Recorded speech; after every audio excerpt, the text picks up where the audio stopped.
Hi everyone, क्या हाल है आपके। आई होप कि आप सब बढ़िया होंगे और आपकी पढ़ाई एकदम शानदार तरीके से चल रही होगी।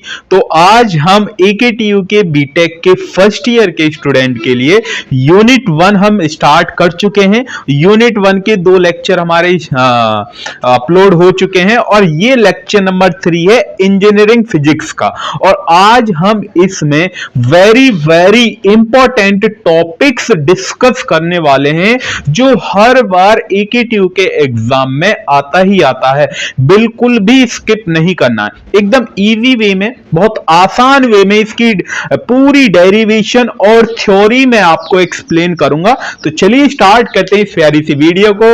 Yes, my name is Ankush Kumar and this is your beautiful सा चैनल। प्यारा सा खूबसूरत सा चैनल है बीटेक पॉली बाई एके। यदि आपने सब्सक्राइब नहीं कर रखा है तो सब्सक्राइब करना मत भूलिएगा, ठीक है ना। तो चलिए आज हम जो पढ़ने वाले हैं वो हम केवल एक टॉपिक्स ही डिस्कस करेंगे स्टूडेंट।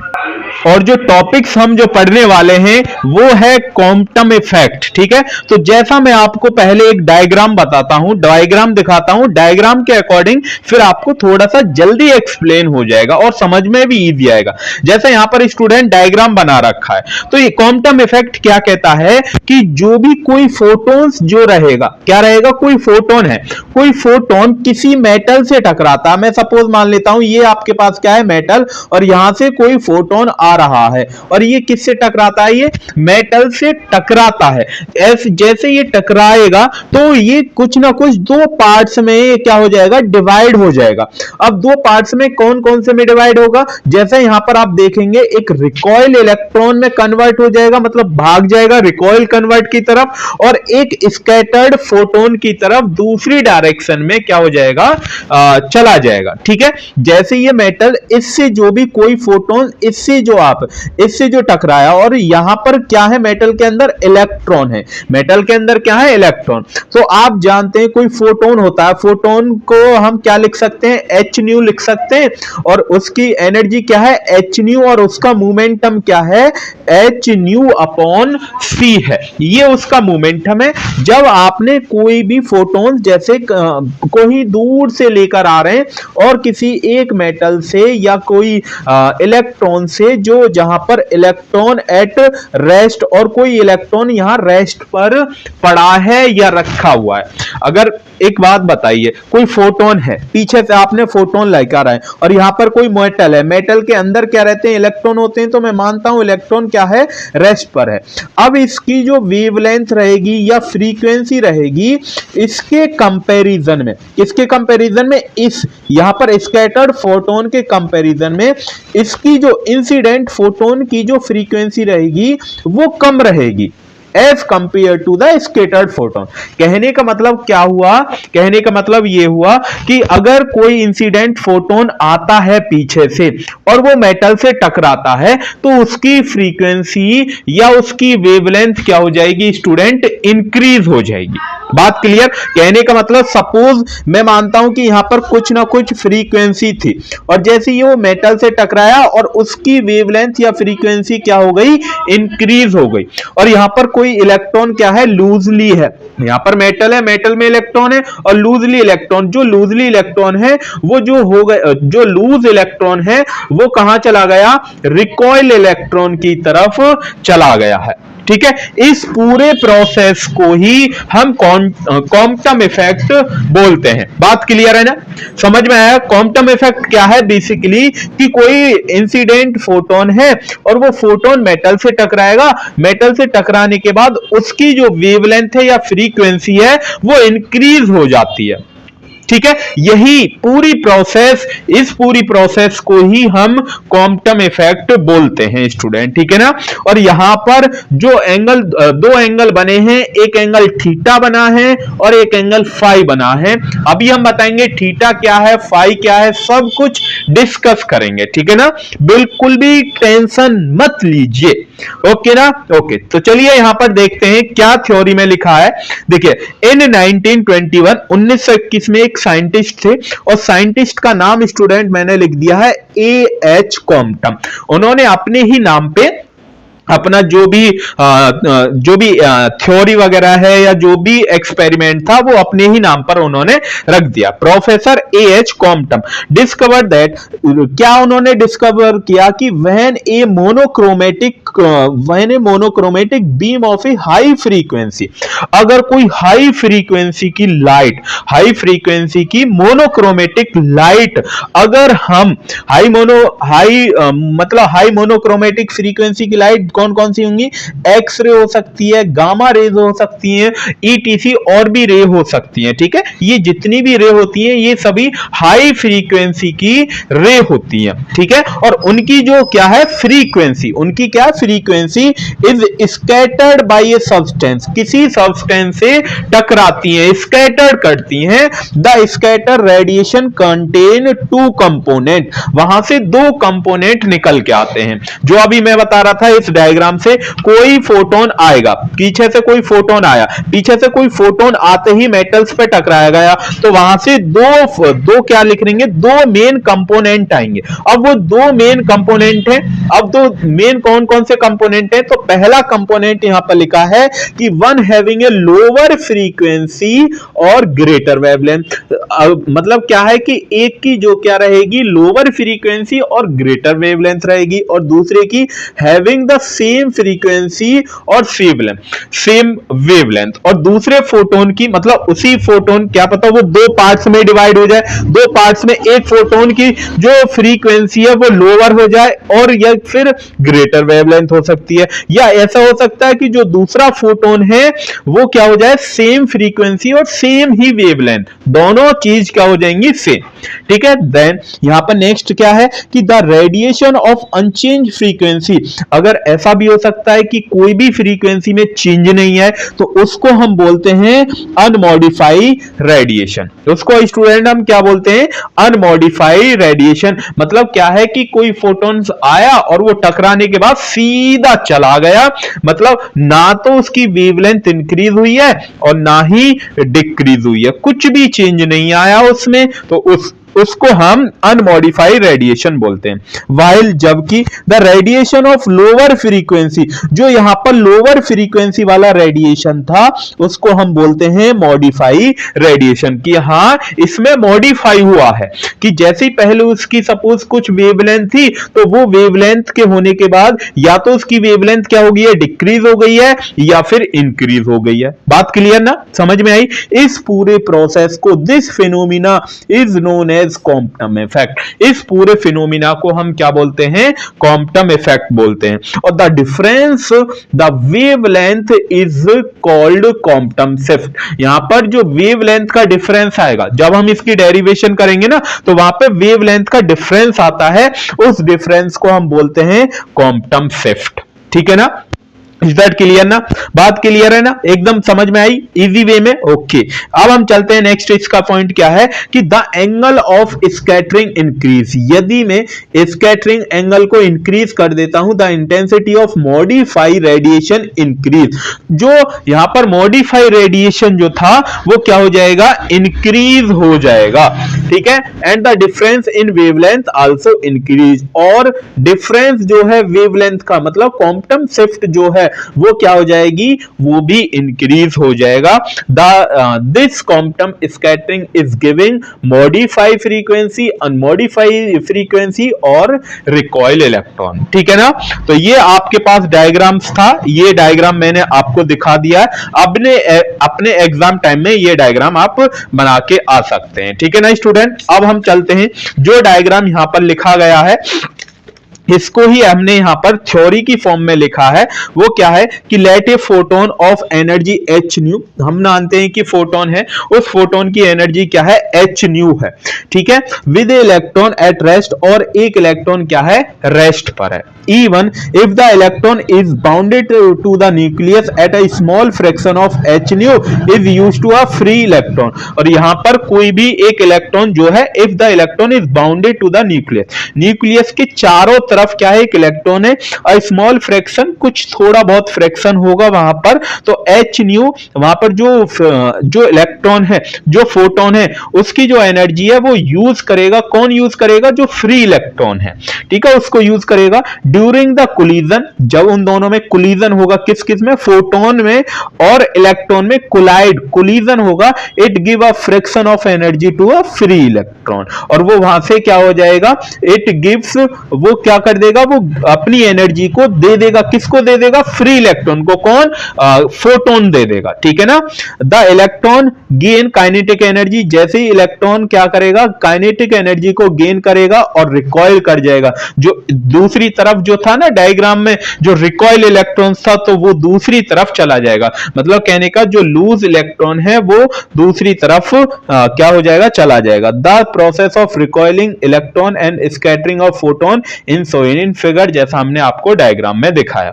और यहां पर मैं आपको बता रहा था कि थीटा जो है वो थीटा क्या है, स्कैटरिंग एंगल है, और जबकि वहां पर एक फाई था, फाई क्या है, रिकॉइल एंगल है, ठीक है। एक बार मैं और आपको दिखा देता हूं क्या है कि यहां पर देखिए एक सेकेंड, दिख रहा है ना, अभी नहीं दिखा तो लीजिए।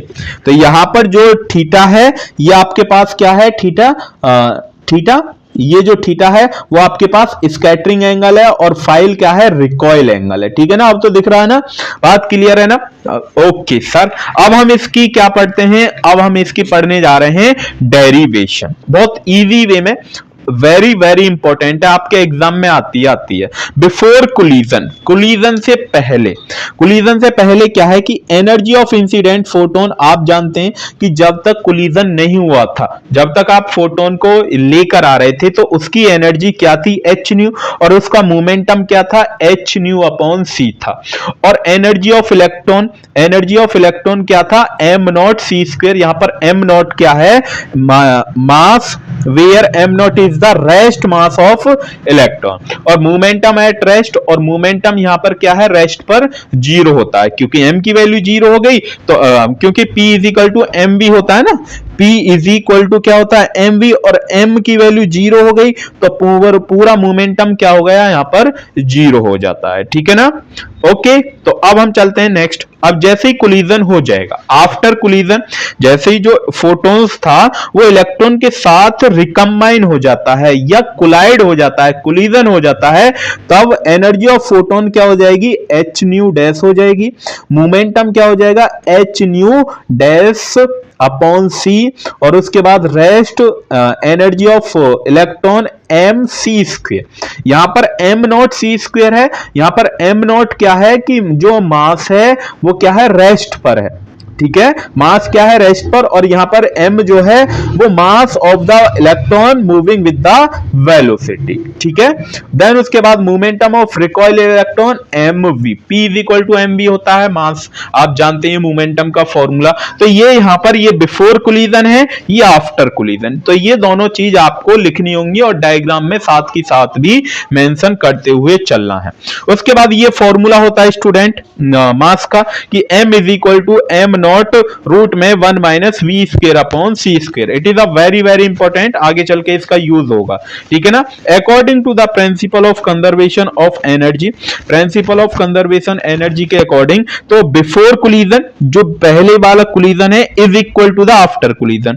जो बिफोर कोलिजन क्या है, आप जानते हैं एम एच न्यू, ये एच न्यू प्लस के एम नॉट सी स्क्वायर, देखिए यहां पर H nu plus M naught C square is equal to the M naught H nu dash plus के एम सी स्क्वायर। तो ये आपके पास क्या हो गई, इक्वेशन नंबर फर्स्ट। अब सेकंड सेम ऐसे ही अगेन हमने यही principle of conservation of momentum लगाया perpendicular to the direction of incident photon, ठीक है। Momentum before collision, momentum after collision, यहां पर मोमेंटम के लिए लगाया, तो यहां पर क्या होगा, h nu upon c plus zero, h nu upon c plus zero, और यहां पर H nu dash upon c plus m v, ठीक है, एम वी। अब यहां पर ध्यान से सुनना, ये यहां पर हमने क्या लिखा है, यहां पर क्या है, ये देखिए, अगर हम इसके डायग्राम के ही कंपोनेंट बनाते हैं, इस डायग्राम, ये हमारे पास डायग्राम है, इस डायग्राम के आप जानते हैं कि कंपोनेंट बनाते हैं, कैसे कंपोनेंट बनाएंगे, अगर थीटा की रेस्पेक्ट में हमें बनाना हो, थीटा के रेस्पेक्ट में अगर हमें बनाना हो, तो इधर क्या आएगा, इधर आएगा आपके पास कॉस थीटा आएगा या नहीं, और इधर क्या आएगा, H nu dash sine theta आपके पास आता है। ठीक है, अगर मुझे इसके ही यहां पर एच न्यू आएगा, H nu cos theta. Suppose phi के रेस्पेक्ट में बनाना है तो एच न्यू कॉस फाई यहां पर आएगा, और इसके कंपैरिजन में यदि यहां पर मैं बनाता हूं तो एच न्यू साइन फाई यहां पर आता है। तो ये कंपोनेंट आपको बनाने आते होंगे। ठीक है, जिसके थीटा के रेस्पेक्ट में जहां पर होता है थीटा, तो उसके रेस्पेक्ट में हमेशा कॉस थीटा आता है और ऊपर चला जाएगा साइन थीटा, और जहां पर ये फाई के रेस्पेक्ट में बना रहे हैं तो यहां पर कॉस फाई मतलब एच न्यू डैश अपॉन सी आ जाएगा, एच न्यू डैश अपॉन सी आ जाएगा। ठीक है ना, एच न्यू डैश अपॉन सी यहां पर। ठीक है, इज दैट क्लियर? तो ये तो आपको बना आते ही होंगे, क्लास 11th में सिखाए जाते हैं आपको कंपोनेंट बनाने फिजिक्स के अंदर, तो इजीली ये आपको आते ही होंगे। तो यहां पर हमने वही लिख रखा है, देखिए यहां पर हमने ये लिख दिया। ठीक है, देन उसके बाद एच न्यू डैश अपॉन सी कॉस थीटा। ठीक है, उसके बाद एम वी कॉस फाई लिख दिया, एम वी कॉस फाई। तो ये आपके पास इक्वेशन सेकंड और ये आपके पास इक्वेशन नंबर 1 हुई है। ठीक है ना, अब हम चलते हैं नेक्स्ट क्या है हमारे पास, यहां पर एच न्यू डैश अपॉन सी, जो यहां पर ये एच न्यू डैश अपॉन सी ये है, एच न्यू अपॉन सी की वैल्यू यहां पर क्या है, 0 प्लस 0 ये आपके पास 0 प्लस 0 इज इक्वल टू जो पीछे था दूसरी इक्वेशन है, ये आपके पास दूसरी इक्वेशन साइन थीटा के लिए, भाई साइन थीटा के लिए एच न्यू, भाई वो कॉस थीटा के लिए था। आप देखेंगे तो ये किसके लिए है, ये जो है वो कॉस थीटा के लिए, ये कॉस के लिए आपने बनाए हैं, ये कॉस के लिए कंपोनेंट है। अब साइन के लिए भी तो कंपोनेंट लिखने पड़ेंगे, तो साइन के लिए ये हमने लिख लिए।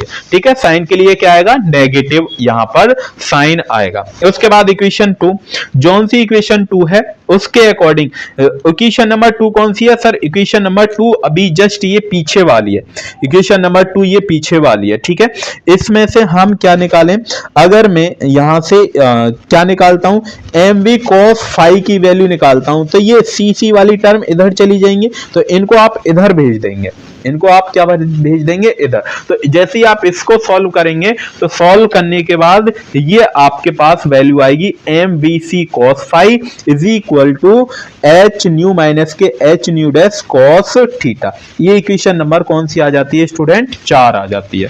ठीक है, उसके बाद इक्वेशन नंबर 3, ये आपके पास इक्वेशन नंबर 3 है।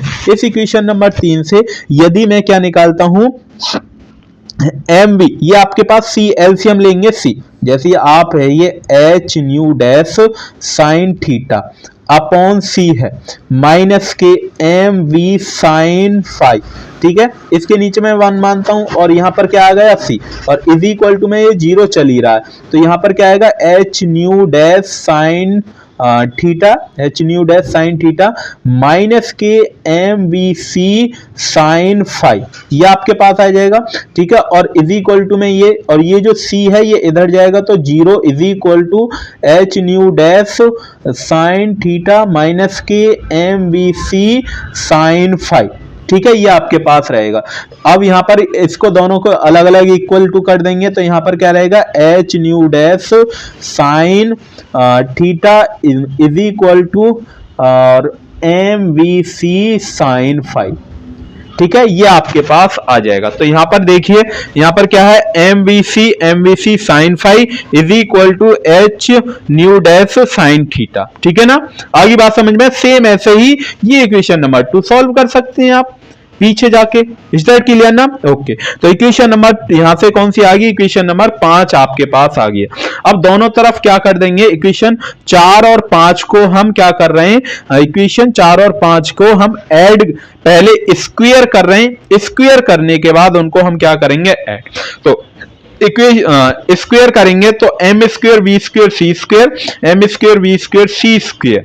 ठीक है, इक्वेशन 4 और 5 यही तो है, 4 और 5। और आप जानते हैं cos थीटा और sin थीटा क्या, cos square theta plus sin square theta क्या होते हैं, 1 होते हैं, तो इसलिए 1 वाली हमने टर्म लिखी नहीं है। तो ये आपके पास क्या हो जाएगी, दोनों को हमने क्या कर दिया, ऐड कर दिया है। देखिए m और m क्या हो गया, m स्क्वायर v और v स्क्वायर और c square is equal to same ऐसे ही हमने इस तरफ दोनों को हमने क्या कर दिया, ऐड कर दिया है, और ऐड करने के बाद स्क्वायर करेंगे।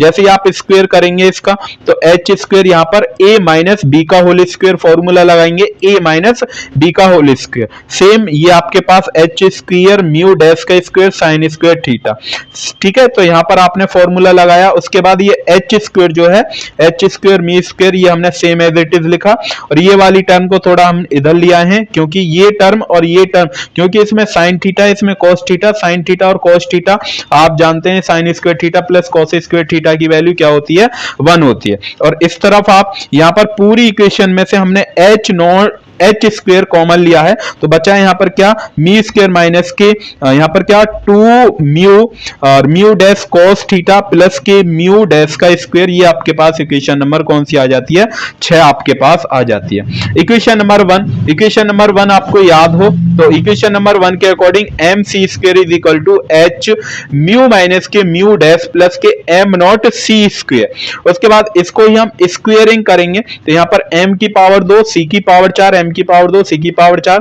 सेम यहाँ पर स्क्वायर करेंगे, तो यहाँ पर 2 अगेन फॉर्मूले लगेंगे। वेरी केयरफुली देखिए, यहाँ पर पहले आप करेंगे इसका पूरे का स्क्वायर, जब यहाँ पर a का स्क्वायर आएगा तो मतलब a का स्क्वायर क्या आएगा, h स्क्वायर, और यहाँ पर फिर again a square minus b square का फॉर्मूला, a माइनस b का होल स्क्वायर का फॉर्मूला लगेगा, जो कि हमने यहाँ पर अप्लाई किया है। उसके बाद पूरे इस इक्वेशन पर a minus a plus b, a plus b का फॉर्मूला यहां पर अप्लाई होगा, तो a प्लस बी फॉर्मूले के अकॉर्डिंग ये आपके पास आ जाता है। और यहां पर क्या है, m नॉट सी स्क्वायर का, अगेन यहां पर m नॉट सी की पावर 4, ये आपके पास इक्वेशन नंबर 7। यहां पर इक्वेशन नंबर 6 में से इक्वेशन नंबर 7 को आपको सब्ट्रैक्ट करना है। इक्वेशन 7 ये आपके पास है, इक्वेशन 7 ये लिख दी हमने, और इसमें से इसको सब्ट्रैक्ट करेंगे तो ये रही आपके पास इक्वेशन नंबर, इसमें से इसको, इस वाली इक्वेशन को, इसको नहीं, इस वाली इक्वेशन को, तो m स्क्वायर सी की पावर 4 m स्क्वायर सी की power 4 minus k m square v square c square is equal to, जैसे आप इसको सब्ट्रैक्ट करेंगे तो ये आपके पास आएगा, ठीक है। देन उसके बाद यहाँ पर हमने क्या लिया है, m स्क्वायर सी की पावर 2 यहाँ से कॉमन लिया है, तो ये उसके बाद यहाँ पर बच जाता है। तो सेम ये जो टर्म है ये हमारे पास सेम है अभी तक। ये जो आपके पास m है, इस m की वैल्यू अभी हमने ये पीछे आपको फॉर्मूला बताया था कि हमने कहा था कि वेरी वेरी इंपॉर्टेंट फॉर्मूला, ये आपको याद रखना है। तो m is equal to m naught root में 1 minus we square upon c square. Again अगर हम इसका स्क्वायर करेंगे तो m स्क्वायर करेंगे तो m नॉट का स्क्वायर, और ये रूट से स्क्वायर क्या हो जाएगा, cancel out, 1 minus we square upon c square, ये आपके पास आ जाता है। तो यहाँ पर जो m स्क्वायर है, m स्क्वायर की वैल्यू, m स्क्वायर की जगह क्या रख सकता हूँ, m naught square upon root में 1 minus we square upon c square. तो ये वैल्यू मैंने यहाँ पर रख दी, और ये वैल्यू यहाँ पर टर्म है, और ये पूरी इक्वेशन यहाँ पर क्या है, सेम है अभी तक।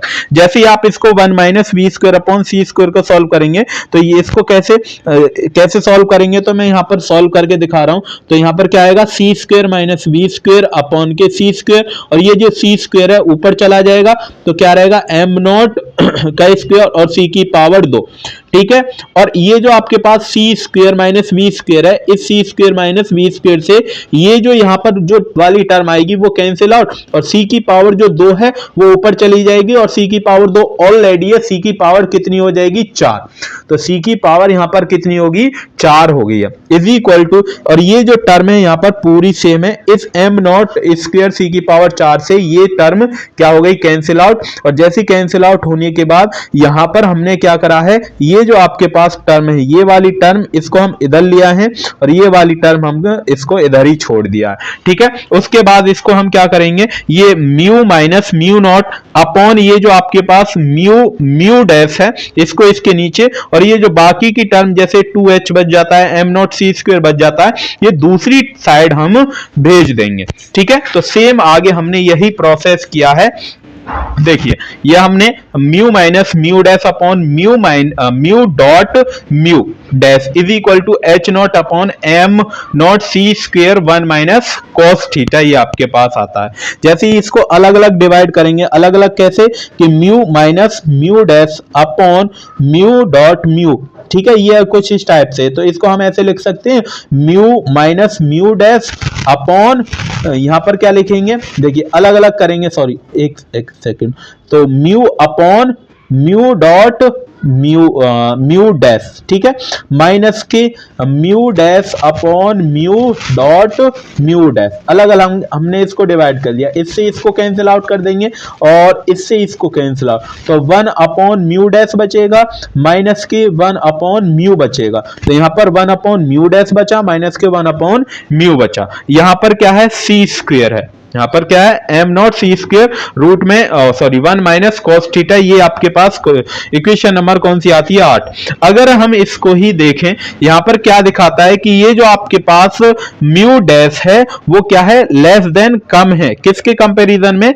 म्यू के कंपैरिजन में कम है, तो इसलिए यहां पर एच नॉट और एम नॉट है और जो सी है यहां पर क्या है कांस्टेंट है विद पॉजिटिव वैल्यू, यहां पर ये कांस्टेंट टर्म है, जितनी भी ये h है m नॉट है c है, ये यहां पर क्या है कांस्टेंट टर्म है with positive value, negative value नहीं है इनकी, and the maximum value of cos theta is equal to 1, maximum value कब आएगी, जब यहां पर cos थीटा की वैल्यू क्या हो जाएगी 1 हो जाएगी, cos थीटा कब होगा, जब थीटा 0 डिग्री पर होगा तब उसकी वैल्यू क्या होगी मैक्सिमम, तो this shows the scattering frequency is always smaller than the incident photon, तो यहां पर क्या रहा कि जो भी आपके पास स्कैटर्ड फ्रीक्वेंसी है वो हमेशा क्या रहेगी स्मॉलर आएगी, किसके स्मॉलर आएगी, इंसिडेंट फोटोन के, इंसिडेंट फ्रीक्वेंसी से कम आएगी, कहने का मतलब क्या हुआ, जैसे ही कुछ जो इलेक्ट्रॉन्स था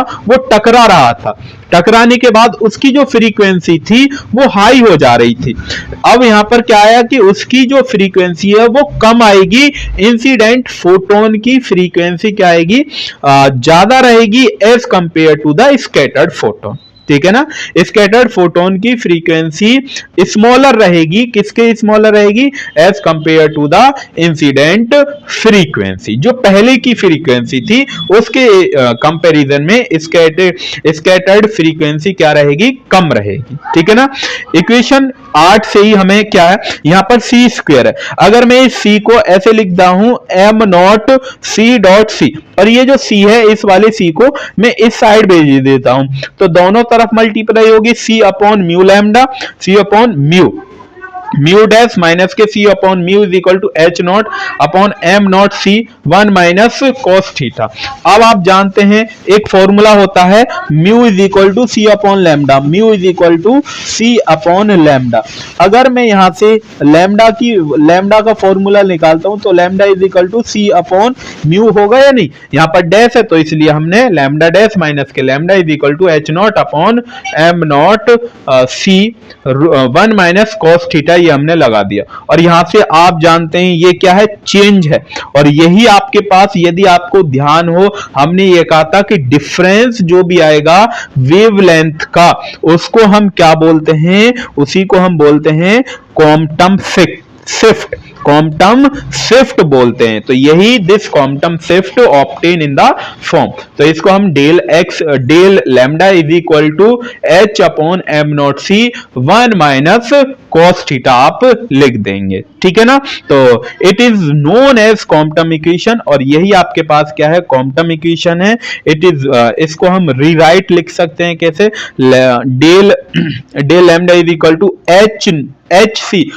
लैम्डा सी लिख दिया, इसको हमने क्या लिख दिया लैम्डा सी, यहां पर ये जो टर्म है इसको लैम्डा सी 1 माइनस कॉस थीटा, और लैम्डा सी को हमने यहां पर बताया कि लैम्डा सी यहां पर क्या है एच अपॉन एम नॉट सी है, और एच की वैल्यू आप जानते हैं, एम नॉट की वैल्यू भी आप जानते हैं, सी की भी वैल्यू आप जानते हैं, जैसे आप इसको सॉल्व करेंगे तो ये आपके पास वैल्यू आएगी, ठीक है, लैम्डा वेवलेंथ आएगी, और ये ही आपके पास क्या होती है क्वांटम वेवलेंथ होती है, ठीक है ना, तो ये यहां पर पूरी डेरिवेशन फिनिश होती है। है। आई होप कि आपको ये समझ में आई होगी। बहुत इजी वे में हमने आपको एक्सप्लेन करने की कोशिश की है।